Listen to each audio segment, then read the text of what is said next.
여호와가 인생에게 행하신 기적이라는 제목으로 하나님의 말씀 전하겠습니다. 여호와가 인생에게 행하신 기적이라는 제목으로 하나님의 말씀 전하겠습니다.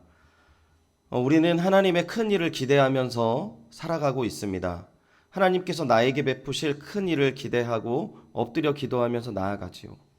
그렇다면 어떤 사람에게 하나님께서 그 큰 이적과 은혜와 사랑을 베푸실까요?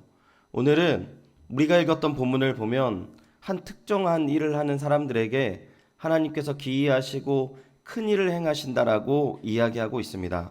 먼저 본문 23절을 보면 이 사람들에 대해서 잘 표현하고 있는데요. 배들을 바다에 띄우며 큰 물에서 일하는 자는 이라고 나와 있습니다. 배들을 바다에 띄우며 큰 물에서 일한다고 하는 것은 바다에서 일하는 사람인데 배들을 바다에 띄우며 라고 얘기하고 또 큰 물에서 일한다라는 중첩된 표현을 쓰는 것은 큰 바다, 큰 물, 큰 바다에서 일하는 사람인 것인데 이게 두 가지 표현이 덧붙인 것은 관용적으로 바다에 일하는 사람인데 그 중에서도 베테랑을 이야기하는 것입니다. 굉장히 베테랑이 되는 바닷사람을 표현하는 말이라는 거죠. 근데 이 사람들에게 24절에 그 아주 큰 특권이 주어지는 것을 보여주고 있는데요. 24절을 같이 한번 읽어보도록 하겠습니다. 24절입니다. 시작. 여호와께서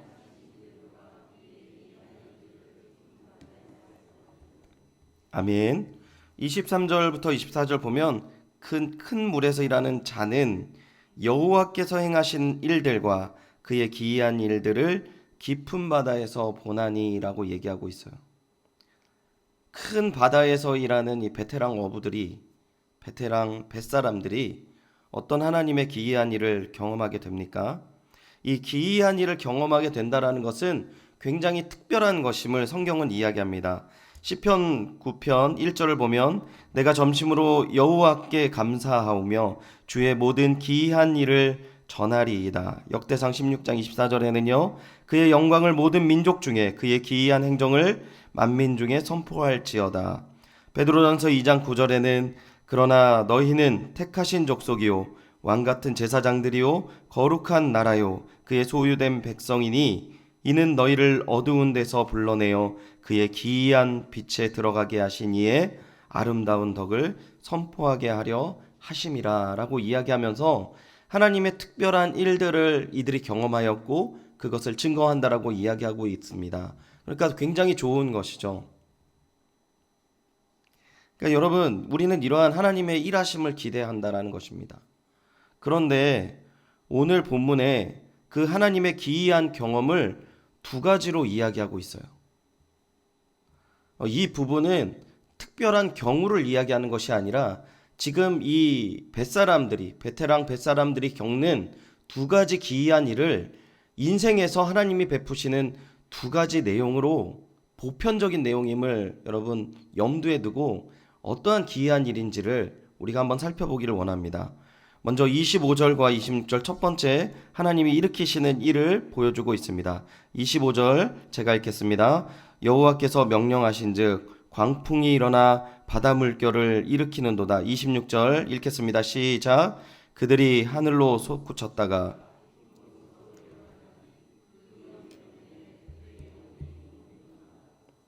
아멘. 여러분, 여호와께서 명령하셨습니다. 뭐라고 명령하셨습니까? 광풍이 일어나서 바다 물결을 일으키도록 명령하셨다라고 얘기해요. 그래서 그 명령으로 일어난 일들이 어떤 일입니까?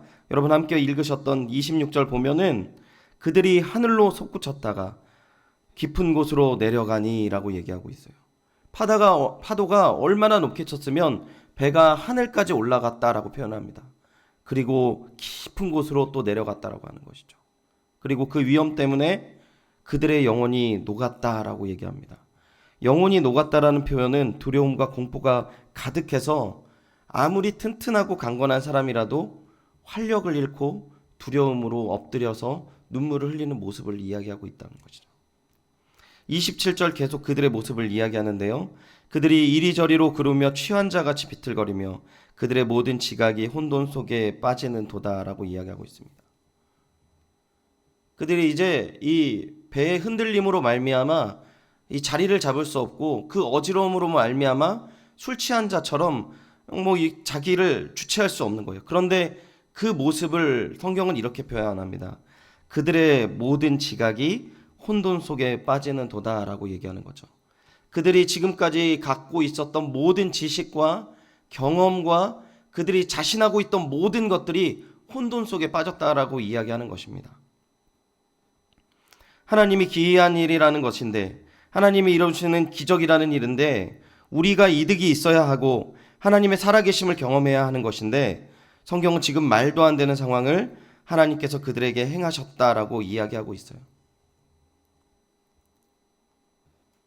우리는 믿음의 길을 걷고 있을 때 늘 좋은 일만 있는 것이 아니라, 아니 어쩌면은 좋은 일보다는 좋지 않은 일로 판단되는 일이 나에게 계속 주어지고 있고, 지금 오늘도 우리가 그 일을 겪고 있을 수 있습니다. 근데 여러분, 너무나도 끔찍한 것은 그 일이 행하는 모든 주체가 하나님이시라는 것을 받아들인다는 것은 너무 어려운 일인 것 같아요. 우리가 이 문제를 해결하기 이전에 우리가 하나님이 일하시는 두 번째 기적은 무엇인지 29절 30절을 같이 읽어보도록 하겠습니다. 29절 30절입니다. 시작. 광풍을 고요케 하사 물결도 잔잔하게 하시는도다.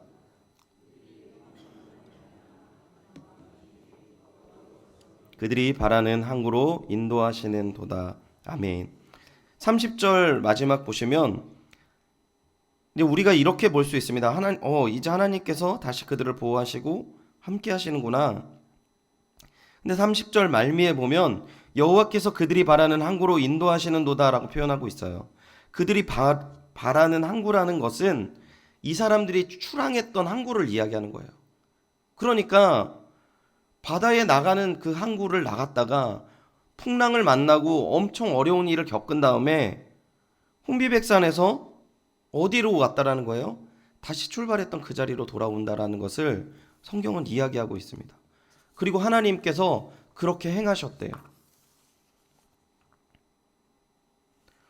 그런데 놀라운 것은 하나님의 이러한 일들, 이러한 행하심은 오늘 본문에만 있는 것은 아닙니다. 제가 서두에 말씀드렸지만 지금 이 일하심은요, 보편적인 부분을 비유적으로 설명한다라는 것이에요. 어떤 부분이 있습니까? 창세기 12장을 보면 하나님께서 아브라함을 부르시고 가나안으로 보내시는 모습을 볼 수 있습니다. 보내시면서 뭐라고 얘기합니까? 아브라함이 소원하는 아들을 낳는 부분에 대해서 아들을 낳겠다라는 이야기를 하시도 않으시고 너를 통해서 큰 민족을 이루겠다라는 비전을 보여주세요. 그리고 내가 이룰 것이다 선언하신다는 거죠. 그런데 아브라함이 100세가 되어서 그 아들 이삭을 낳지 않습니까? 그런데 뭐라고 명령하십니까? 22장에 이삭을 번제로 바치라고 합니다. 이 아브라함이 하나님의 말씀을 듣고 자신의 고향에서 떠나서 가나안 땅만 가게 됩니까? 그 주변을 유리하고 방황하고 여러 가지 일을 겪고 하나님께서 주실 듯 안 주실 듯 뭐 이런 기간을 다 겪다가 결국 주셨는데 하나님께서 바치라고 이야기해요.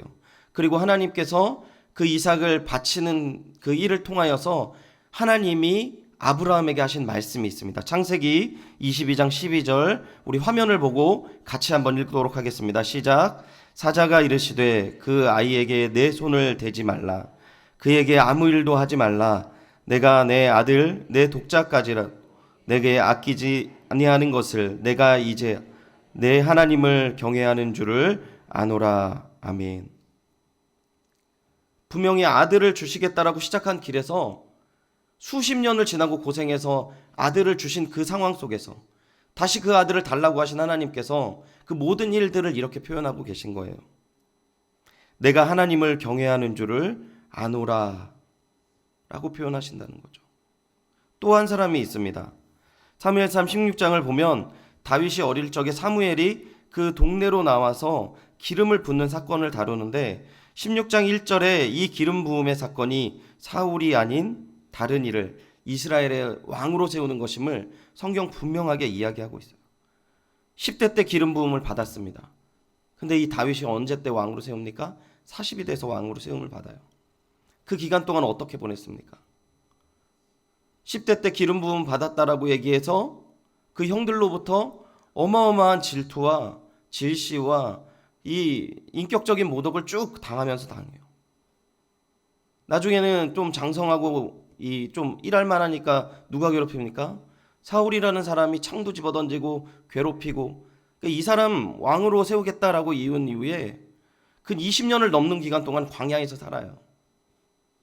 그런데 이 왕으로 세운 이후에 하나님께서 이 다윗에게 하시는 말씀이 있습니다. 사도행전 13장 21절 22절인데 21절 제가 읽고 22절은 같이 읽겠습니다. 21절입니다. 화면을 보시면 나옵니다. 그 후에 그들이 왕을 구하거늘 하나님이 베냐민 지파 사람 기스의 아들 사울을 40년간 주셨다가, 같이 읽겠습니다. 시작. 패하시고 다윗을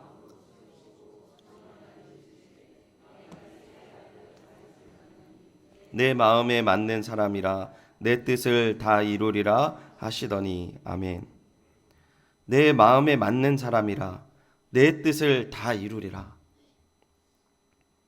하나님께서 왕으로 세우시며 그 다윗을 통해서 그 기간 동안에 하나님이 하시고자 하시는 그 과정이 있었음을 성경은 분명히 이야기한다라는 것입니다. 오늘 다시 한번 이 본문으로 돌아오면 하나님이 주시는 이 거친 상황 속에서 28절을 보면 그들이 변화를 일으키는 부분을 이야기하는데요. 본문 28절을 우리 다시 한번 같이 읽어보도록 하겠습니다. 28절입니다. 시작. 이에 그들이 그들의 고통 때문에 여호와께 부르짖음에 그가 그들의 고통에서 그들을 인도하여 내시고. 아멘. 이에 그들이 그들의 고통 때문에 여호와께 부르짖음에 그가 그들의 고통에서 그를 인도하여 내시고. 여러분, 무슨 고통입니까? 지금 성경은요, 이 어지러워서 배에 크게 요동침으로 말미암아서 힘든 고통은 아니에요.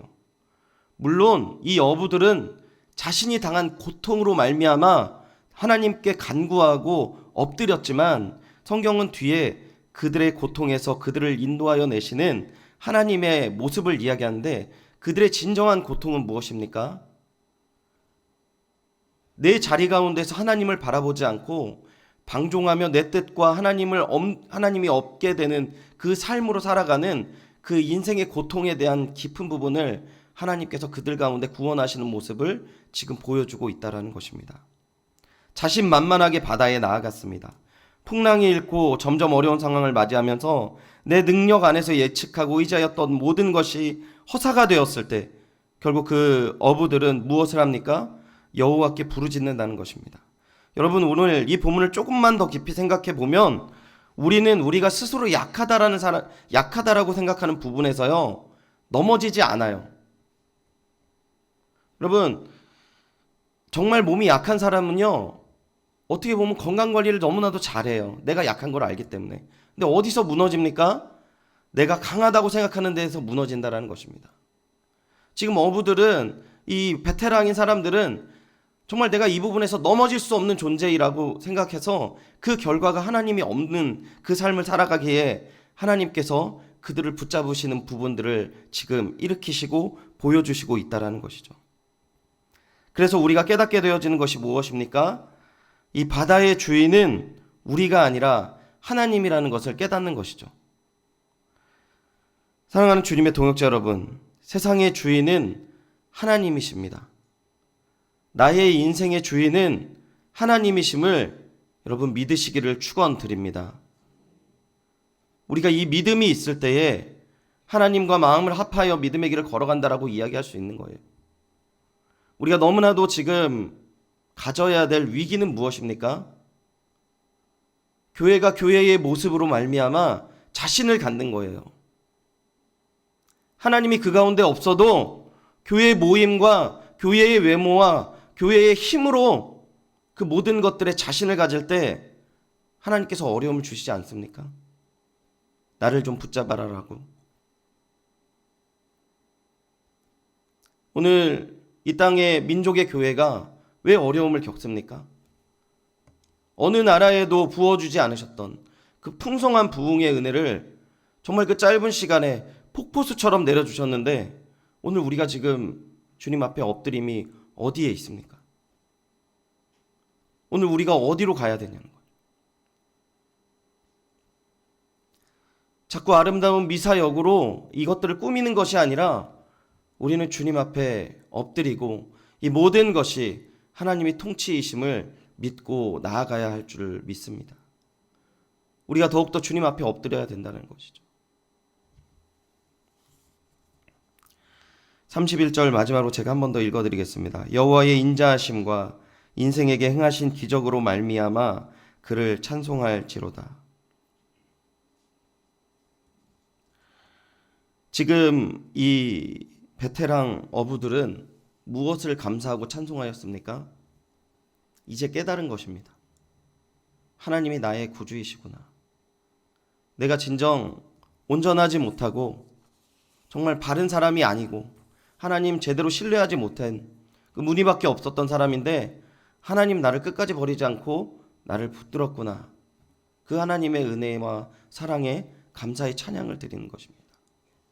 시편 107편은 바벨론 포로에 잡혀간 이스라엘 백성이 다시 가나안 땅으로 돌아온 이후의 배경으로 주어진 말씀입니다. 왜 망했어요? 하나님 떠나서 망했습니다. 포로까지 잡혀갔어요. 바닥까지 떨어진 그 인생 하나님께서 하나님 앞에 엎드리니까 하나님께서 은혜 베풀어 주셔서 그들을 다시 가나안 땅으로 옮겨왔어요. 그럼 그들의 삶이 어때야 됩니까? 하나님을 더 철저하게 의지해야 됩니다. 그런데요, 여러분 성경을 보시면 이 사람들 그렇게 살지 않아요. 오히려 자신이 먼저 자리 잡은 사람들이 동족들을 괴롭히고 하나님 예배를 업신여기고 이방족들 잘 사는 사람들 손붙잡고 자신들의 자리에서 떵떵거리면서 살아가는 모습을 성경은 이야기한다는 것입니다. 하나님이 빗대어서 말씀하시는 거예요. 야, 너희들 거기까지 나갔니? 그런데 나는 너희들 끝까지 포기하지 않아. 결국은 나의 백성으로 온전한 나의 마음이 합하고 나의 뜻을 경배하며 나의 뜻을 따르는 사람으로 세우고 말 거야 라는 하나님의 선언과 우리의 실존을 지금 오늘 본문 가운데서 이야기하고 있다는 것입니다. 하나님은 우리가 아무리 구제불능이라 할지라도 포기하지 않으시는 하나님이시라는 것입니다. 분열해서 다 쓰러져서 정말 어려운 빌립보 교인들을 바라보면서 바울은 당당하게 이야기를 합니다. 너희 안에서 착한 일을 시작하신 이가 그리스도 예수의 날까지 이루시는 줄을 우리는 확신하노라. 할렐루야. 우리가 주 안에서 우리가 믿기 시작한 것이 아니라 하나님의 은혜와 사랑으로 시작하셨기에 하나님께서 끝까지 우리를 책임지시사 그 선한 일을 이루시는 줄 믿습니다. 우리가 이 믿음을 가지고 오늘 우리 가운데 있는 끊임없이 주어지는 연약함들, 고통과 아픔, 우리 가정 속에 내가 놓지 못해서 우리 가정 내가 다 할 수 있다라고 생각하는 것들을 꺾는 과정 속에서 하나님 안에 어려움이 주어질 수도 있습니다. 우리 모든 것들을 주님 앞에 내려놓는 이 시간 되시기를 축원드립니다. 하나님께서 그 모든 것들을 내려놓고 주님을 의탁하고 나아갈 때 하나님 변함없이 우리를 붙들어 주실 것이며 새 힘을 주시사 크게 세우시며 주님께서 그 모든 영광을 홀로 받으실 줄 믿습니다.